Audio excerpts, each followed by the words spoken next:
So today we're going to be talking about preferred lenders and some of the stuff that you guys need to know as buyers. I'm going to tell you some of the gross stuff in the industry so that you can properly protect yourself, okay?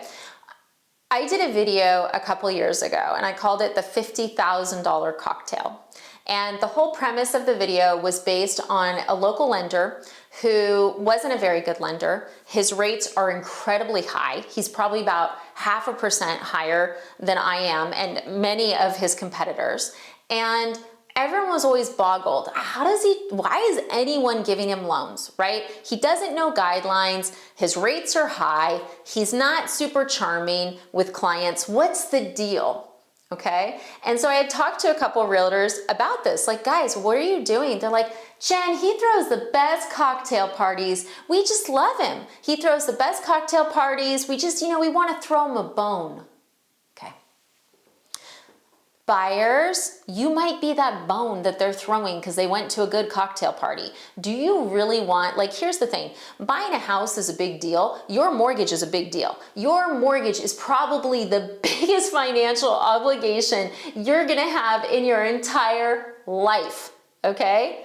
Do you want the person who's doing your mortgage, do you want that recommendation because someone wants to throw that person a bone because they threw a good cocktail party?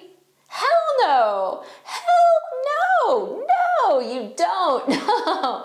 You want to work with someone who's honest, ethical, transparent, has your best interest at heart, knows guidelines, and has competitive rates. That is what you want, okay? Now, as a buyer, you're assuming that since your realtor is recommending you to someone, that it's because they know that that person meets all these things, right? Honest, ethical, transparent, knows guidelines, has your best interest at heart, competitive rates. You're assuming that. Do not make that assumption. I have been in this business for 14 years, okay? And I'm sure if you guys watch my videos, you know I'm very curious. So I am always trying to figure out, wait, how does that person get business? Wait, what's going on here? So let me tell you a couple ways that lenders get business. Number one, events. They throw really cool parties and they're fun to hang out with. So they'll get business because they're cool to hang out with and throw parties. Number two, they'll get business because they're very good at guidelines and they know how to close a deal. They're professional and excellent at their job. Great. That is wonderful. That's who you want, okay? However, there's also lenders who get business because they take realtors places such as, social media. You come through 2019 and prior, 2020 much wasn't going on. There's a couple lenders who basically would fill up limos with realtors and take them to football games and, oh, hey, I've got, these preferred seats, come with me. Well, and then the realtor feels indebted. Oh, Bobby took me to a football game. You know what? I'll send him Mary Jo. Well, here's my question to you. How are Bobby's rates? Does Bobby know how to close a loan? Does Bobby have your best interest at heart? Or does Bobby just have sweet football tickets? Right? Because as a buyer, you're not getting the football tickets. You're basically payback for something that this lender gave the realtor. Now, is it legal? No. RESPA, we're not really supposed to be bribing. And here's the thing, and they don't do it as bribing. They just go, oh yeah, let's go to a game. But as a lender, we're really not supposed to give a realtor anything over $25 in value. Okay, those sweet tickets are more than $25 in value, but people do it every day because they don't get cracked down on. So we'll see stuff where there's actually a guy who built his whole business, okay, off of taking realtors on fishing trips, deep sea fishing trips. That's his deal. He'll pay for a boat to take a bunch of realtors on a deep sea fishing trip. They get to keep all the fish. They're not paying a nickel. They feel indebted to the lender. How do they pay back the lender? With you. With you. Your payback. Okay? I don't know about you, but I don't want to be bartered as payback. If the lender knows their guidelines, is honest, ethical, transparent, has your best interest at heart, and has competitive rates, yes. But if it's just because they went on a sweet fishing trip and you're the payback, no. And are they going to disclose this to you? Of course not. No. They're going to be like, oh my God, he's the best. He's the best lender ever. Okay, why? Oh, I've worked with him 1,000,000 times. I love that one because I'll look up the realtor's numbers and I'll be like, they did 2 transactions in the last 2 years and they didn't even work with that lender. So that's a lie. right? So you've got that going on. And then you have something that's super duper seedy, okay? The dark, dark side. So I was actually on the phone with someone I know who's in the industry who like knows everything. They're basically like the gossip book of the industry. And I was like, hey, I don't really understand how this person's doing this much business. The rates are high, okay? They know their stuff inside and out, but their rates are high. Why is this happening? And of course, this was happening in VA because we know VA is my passion. I get so mad about that. And the person said to me, they're like, oh, he's been bribing realtors for years. What? Yeah, he gives them cash under the table. Are you kidding? Why hasn't anyone reported him? None of the realtors will rat him out, so it's not documented, but everyone in the industry knows that he pays for his business. Wow.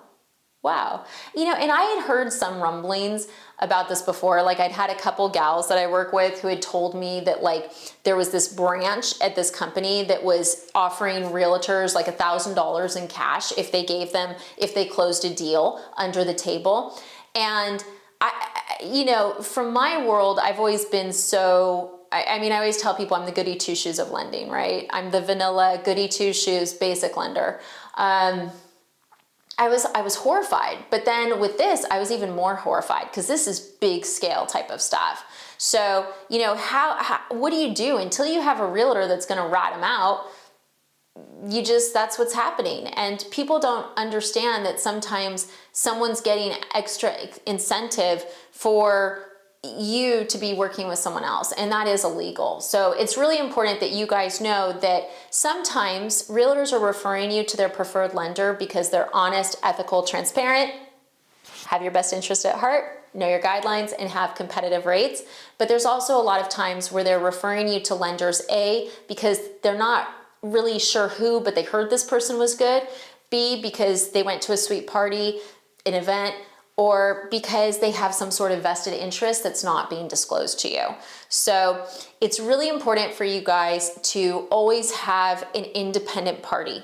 And I bring this up because I actually have 2 transactions we're closing this month where they came to us because one of our past clients told the borrower they were getting ripped off. And it was the realtor's preferred lender. And I looked at the loan estimate and almost fell out of my chair. Okay, it was another VA, and in this case, they were being charged over 4% with points. Now, this is filmed in April 2021. That is not the right number. That is over 1% higher than the market. He was being charged over 1% in rate higher than the market. Okay, not just 1%, over 1%, seriously. And he was being charged points for the honor of being ripped off. It was really bad. And this was the realtor's preferred lender. And I said to him, hey, like, did you not get a second opinion until now? Because he's already in contract. And he's like, no, I trusted my realtor. Okay. In realtor's defense, guys, it is not their job to know a lender's job. And the odds that they're going to know a lender's job is not high. Okay, someone can present themselves to a realtor as knowledgeable and, you know, a good person to work with, but realtors don't really know how to shop rates. Just like I don't really know, you know, a lot of what they do. It's a different job. So if you ask for a recommendation, they're going to do their best. Okay, in the best case scenario, there's realtors who do a lot of business who do know what lenders are good and not. But there's also, you know, realtors who do a lot of business that have lenders paying for their marketing. That's another one. I actually know a realtor who I used to work with back in the day, and we stopped working together because I wouldn't pay $2,000 plus a month for his marketing. I was like, whoa, I am not a checkbook. I do a really good job for my clients. I am very competitive. I keep my rates very low so that, you know, the clients are getting the best experience and long-term mortgage health. And he's like, well, I need someone who can pay for my marketing.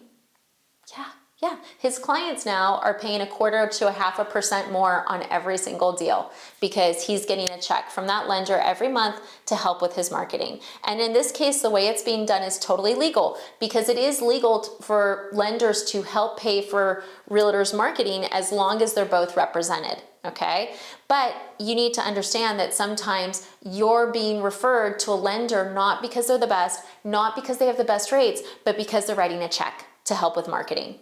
So it's really important that you guys, if you're working with the realtor's preferred lender, get a second opinion. Seriously, always get a second opinion.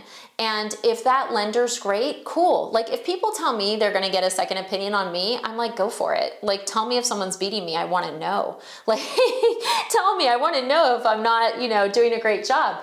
But if someone's like, you can't get a second opinion, don't get a second opinion, totally, maybe get 2 more opinions, for sure. So the important part of this is to know that, look, in many cases, realtors are doing their best job in trying to recommend you to someone. But in more cases than not, they either don't have the ability to do the research to find, the best, or they have something else at play that you don't know about.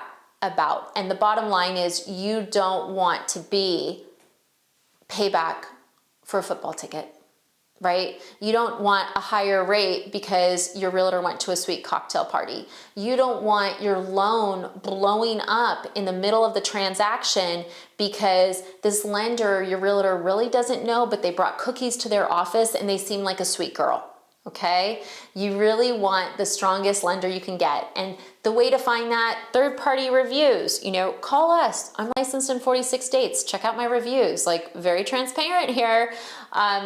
But there's no reason to end up in a situation where you don't want to end up in a position where you're calling me on week 3 of a 4-week transaction. And sometimes we get that where I'll look at the loan estimate and I'm like, oh my goodness, you are getting hosed, but I can't save you. Get that second opinion up front.